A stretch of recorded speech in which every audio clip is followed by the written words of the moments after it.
Mr. Dr. Rajivan, Secretary, Ministry of Earth Sciences, Dr. Parvinder Mani, Program Director for Ministry of Earth Sciences, Ms. Nanu Bhasin, our senior representative from PIB, Joint Secretary MOES Mr. Vipin Chandra, DGM IMD, Director NCMR WF, Director NCS, all the senior officers, some of them are present here, some of them are joined with us, who have joined with us virtually from Ministry of Earth Sciences, IMD, National Center for Medium Range Weather Forecasting and NCS, other representatives from PIB, press people who have joined us today virtually also and physically also in this room. Officials, other officials have been told that all the directors of all the MOES institutions have also joined for this function. Senior scientists who are involved in the monsoon mission as well as the high performance computing facilities in Ministry of Earth Sciences, they have all joined. All the program directors of MOES are also with us today. The representatives from NCAER, they are all here. In fact, this is a very, very privileged moment for me to be part of this function, because I remember a couple of years back, probably it was 2016, here itself I had released a similar report which was worked upon by the National Council of Applied Economic Research, one of the very prestigious bodies where they specialize in this type of job. And I think this is a great way, a scientific way of evaluating your own work, and of course trying to calculate and be happy and satisfied that what are the real outcomes of your outputs that you deliver to the through the department, and what are the real benefits to the society, because this is what the Prime Minister has always been stressing. I have also been stressing that whatever we do in science, it should be science for the people, and we should be able to quantify the benefits to the people, because science, if it is only for publication of papers or for journals, it has no benefit for the people. But if it is actually converted into real benefits for the people, and here in this particular case, what we are discussing today is the benefit to the farmers and the fishermen, the majority of whom are poor people, and this is one very strong passion area of the Prime Minister and of the present government also.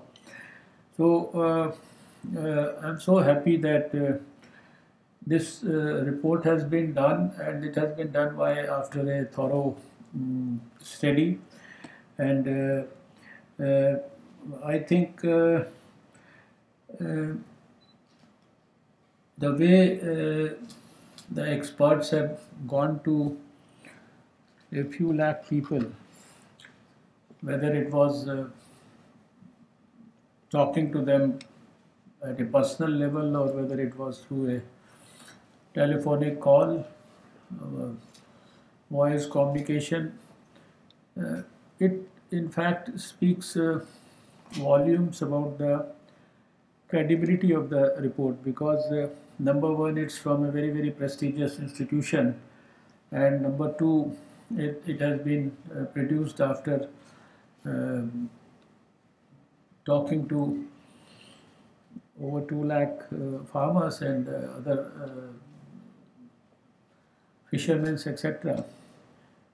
I remember that I was part of these two important functions which were organized in the Indian Institute of Tropical Meteorology at Pune, and also the National Center for Medium Range Weather Forecasting at Noida.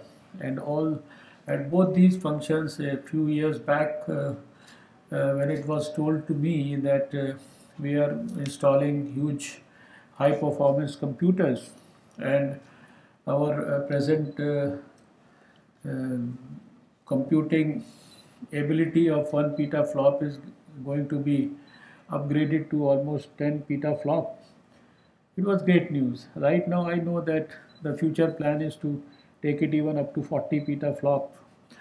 Maybe because of the recent COVID outbreak in the country and all over the world, we have not been able to proceed in that direction with the speed that was actually designed for conversion. But I am sure that in the coming year we'll certainly be able to um, improve that ability also. And similarly, I also had the privilege of visiting this Indian National Center for this Ocean Information Services in Kois, Hyderabad. And that was, I think, I remember that that was probably one of the first few functions of my having taken charge of this ministry. And if I remember correctly, it was probably on the 24th or 25th of December in 2014, then when I had visited in Kois first time. And I was so pleased to know that a country which was, you see, a lot of devastation happened. We were caught literally unaware in 2004 when we were struck by a tsunami.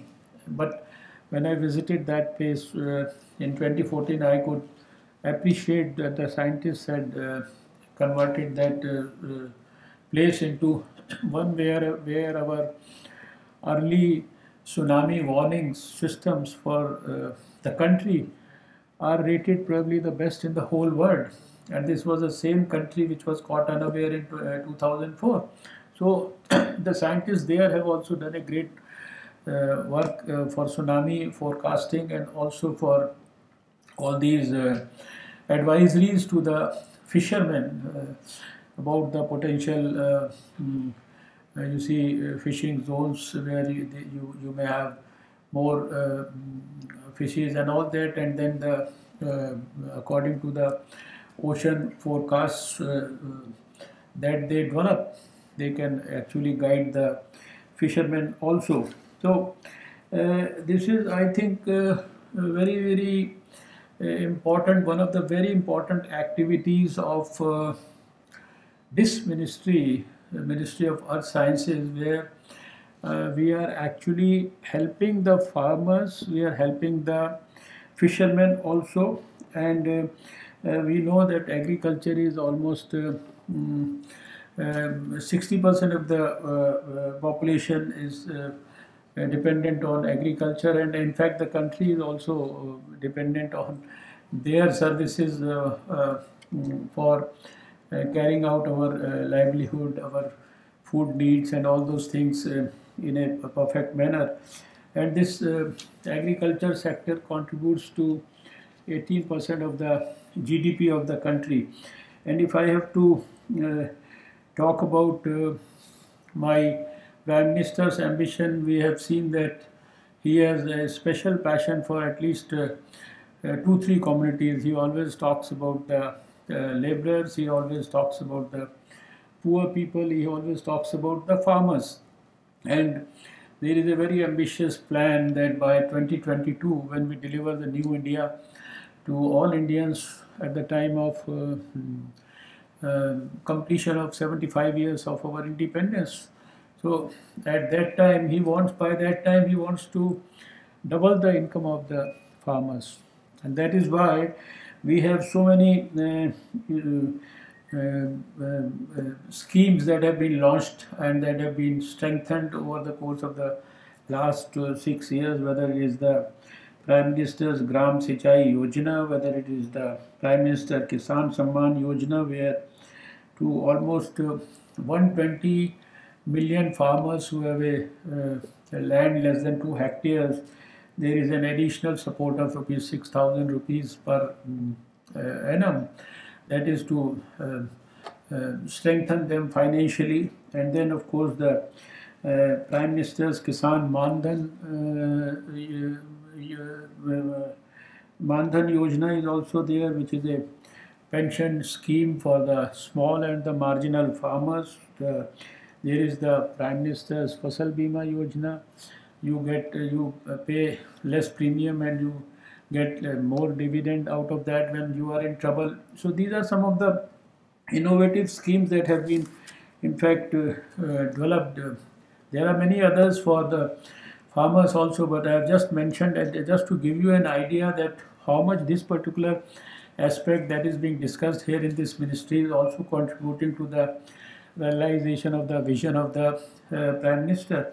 And then, of course, in the fishery sector, where there is a need and also being done is the strengthening of the employment opportunities for the large coastal and other populations, and also which strengthens the food supply, what we do for the fishermen.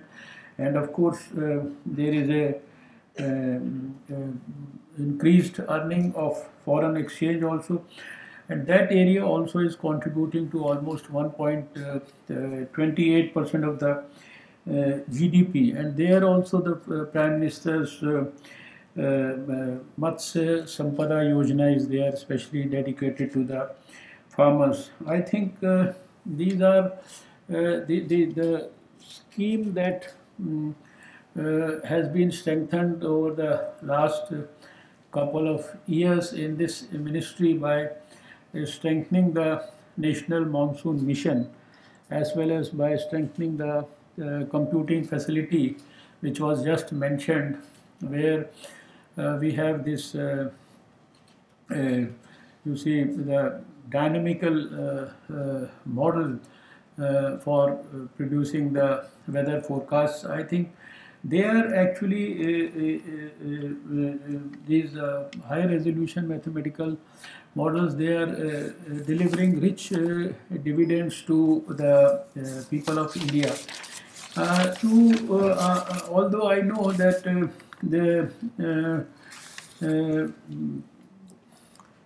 Dr. Pavinder Maini has actually given a detailed presentation, but some of the facts that I want to even reiterate, even at the cost of repetition. We know that the total amount that has been spent on the National Monsoon Mission, and it was mentioned by Dr. Rajivan that some 400-500 crores was spent on the strengthening the high performance computing. So it's almost 1,000 crores. And the survey was done basically to see that what is the benefit that the farmers in rain-fed areas got, but what is the benefit that the fishermen got, what is the benefit that the livestock owners got out of the, and also the study ensured that there was, you see, survey around finding the benefits from the gender perspective, especially to women.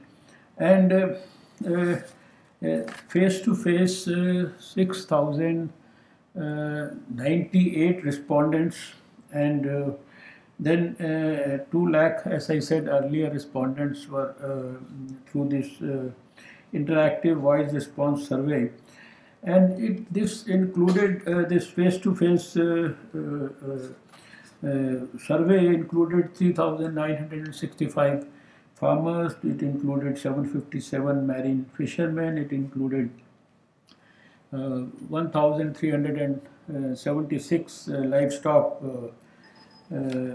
owners.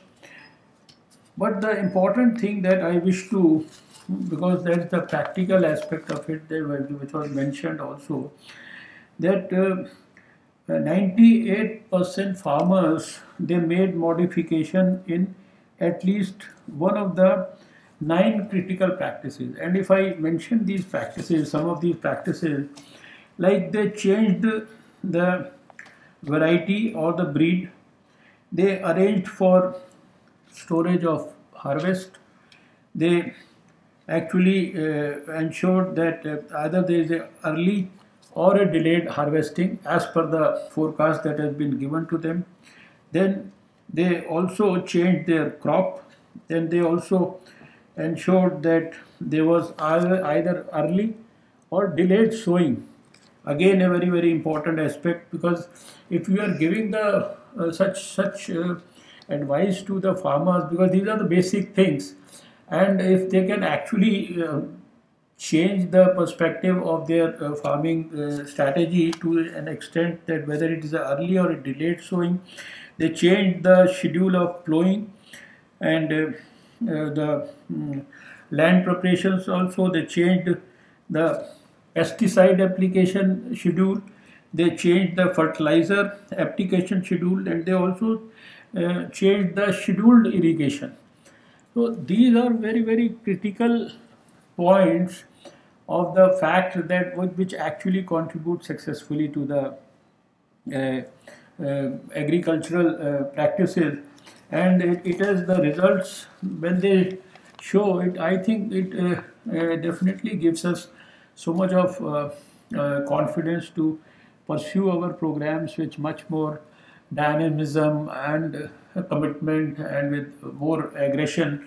Is a 98% of the farmers, and this is not a small number in the country, because out of almost over 90 million farmers in the country, we are providing these services right now, these agro-meteorological services, to 43 million farmers. So out of those, if the survey says, obviously it's a symbolic suggestion, that's how the statistics works, that 98% of the farmers made modification for at least one of the 9 critical practices, and 94% of the farmers could either avail an economic benefit, or they could, or at the most minimum, they could avoid losses due to heavy rains or whatever that has been mentioned. So I think this is a very, very significant finding. Then when we talk about the livestock owners using this weather information, it says that 76% of the livestock owners, stock owners, they use this information, and they use this information for modification of their sheds or shelters. They use this information for vaccination against the the seasonal diseases, and also for fodder management. So these are very, very important aspects, and these most important aspects where it says that 76% of them use these weather informations for this. Then when we talk about the fishermen, the report says that 82% of the farmers, fishermen, used these ocean state advisory before venturing into sea. That itself, when this study, as far as I know, these services are given to almost 7 lakh fishermen in the country right now. And if the report says that 82% of the fishermen, before they venture into the sea, they will have access to the advisory that is produced by the INCOIS, our Hyderabad institution, and then they it again says that 95% of the fishermen they could avoid empty trips, yeah, and that in fact resulted in saving 18.25 crores of operational cost. Then the report also says about the potential fishing zone advisories, where it was said that they resulted in successful trips, additional fish catch, which I mentioned earlier that it will improve the food, etc. for the country, and then an additional income of 1.92 crores. It was resulted from this, and this was from 1079 successful fishing expeditions. So these data, I think they speak volumes about the depth in which the National Council for Applied Economic Research has gone into, and that's how it says that the total annual economic benefit to the 10.7 million below poverty line agricultural households, that is farmers and livestock owners, was 13,331 crores, and if you convert it into incremental benefits for 5 years, it becomes 48,056 crores. And then again, for the BPL fishermen households, the annual income gained by 0.53 million is 663 crores. For 5 years, it becomes 2,391 crores, and that makes it what Dr. Many also mentioned, 50,447 crores. So very easily we are getting this data, because I was part of that those functions where this National Monsoon Mission has been a part of a cabinet. It was something like 400-500 crores, and then again the upgradation of the high computing facility, it has also been again something like 400-500 crores.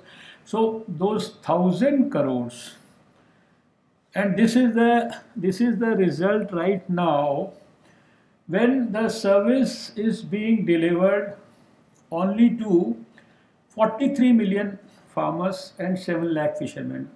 We know that there at least minimum a double of that number is there in the country. So when, as per our plan, because ultimately we want to deliver these agro-meteorological services, which are right now being delivered through almost 400 agro-meteorological units and in 2,000 blocks in the country. Ultimately, the ambition and the plan for future is to do it up to all the 6,000, over 6,000 blocks, and in all the through all the agro-meteorological units. So the report gives us more energy and enthusiasm to move ahead with the fastest possible speed. I remember when I joined this ministry in 2014, and I used to answer questions in Parliament in 2015. At that time, it used to be the number of farmers who were getting the benefit used to be, in the initial stages, they used to talk about 7 million farmers, then they started talking about 10 million, 11 million farmers, and today it's about 43 million farmers, and we want to go up to that 93.3 million farmers, and then of course fishermen and others. So this is a great satisfying finding, and I am sure the scientists in the department I will also go through the details of the report, and I would love if the media people, of course, will also get into the nitty-gritty and give us their good suggestions, because we want to ensure that our weather forecasting system, which has this latest, you see, all the mathematical models, which is they call it a dynamical model, and then our weather forecasting system today has achieved a standard which is comparable to the best in the whole world. Even our high performance computing facility, I think when I talk to them and find out, so it's only US, UK, and Japan. They may be marginally better than us, but our uh, ability is as good as any other. We know that for many of these rim countries, we are in fact giving them all the services. We know that for tsunami early warnings, uh, we never give a false warning, and this is on record that even a country like Japan gives sometimes has to give a false warning, but ours has never been a false warning. It is so, and recently we have seen in the compare the devastation and the destruction of human life and the human hurtments and everything that happened in 99, and you compare that with whatever the recent cyclones, Amphan, and so many things that have fallen, etc., which have happened, and the appreciation of the well-timed forecasts about cyclones given by this ministry has happened even in at the level of the United Nations in recent years. We are into now flood warning systems. We recently launched a flood warning system for Mumbai along with the Chief Minister of Maharashtra. I know with the Chief Minister of Gujarat, with the Chief Minister of Maharashtra, we have launched, and in Delhi, I had myself launched in one of the constituencies. You see, our equipment suffer, which is very popular, which tells us about the air quality. And right now, the way people have become conscious about the air quality, etc. This particular ministry is doing a human, giving a human service to the community. We are now into these heat waves. There's already scientists working in what is that place, Mahabaleshwar, about the artificial rains and all. There is hardly any, you see, field where even for earthquakes, I don't think that there is any country which is doing the type of research that this ministry is doing about earthquakes. You go to Koyna in Maharashtra. I had myself had the privilege to launch that program. They are getting deep into the, you see, hard, rocky place which has been suffering from multiple earthquakes for last 50 years. And now our ministry has gone deep there, put sensors inside the earth up to almost 3, 4, 5 kilometers, and then with the observations that are made round the clock, round the year, we are trying to assess the cause of earthquake. And even for earthquakes, you cannot predict, but as fast as possible, giving warnings and all, so that at least the major services can be shut down. So there is so much that is happening in this ministry. So I would like to use this occasion when we are releasing this report to also congratulate the scientists of this ministry, Dr. Rajivan and Dr. Parvinder Maini. All the our DG IMD is there, all the other scientists, everybody is there, and all the directors are there. I wish to congratulate all of them, and I think we have to keep up the good work. Prime Minister has a very strong, powerful ambition. He wants India's science to be on the top of the world. He wants India to be amongst the top 2-3 scientific nations of the whole world by 2030. And by 2022, he wants to deliver a new India. And I can say for sure by now, after having seen science from the closest of quarters in the last 6 years, that science only has the ability and the potential to actually help the Mother Earth get rid of all its problems, to help the cause of environment, to help the cause of climate change, to help the cause of pollution, to help the cause of all the sufferings of humanity.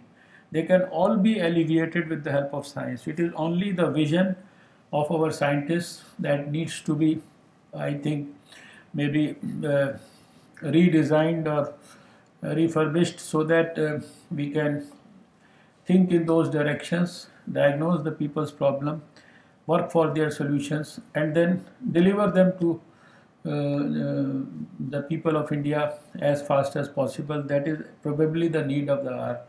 And I am sure that the Ministry of Earth Sciences will live up to the expectations of people of India.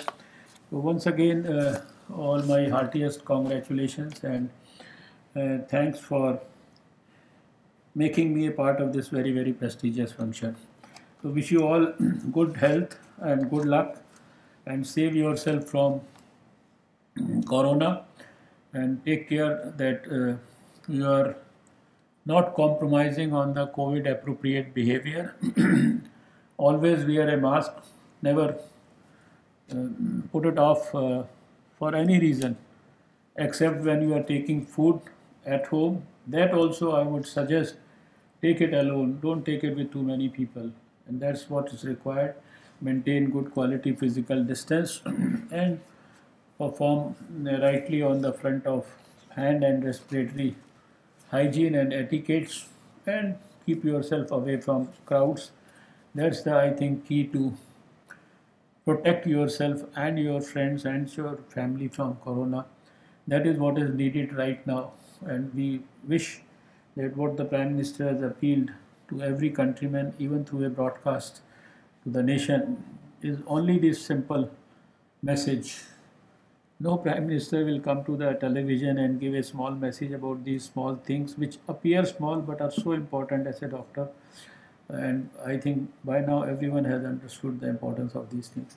So wish you all good health. Thank you.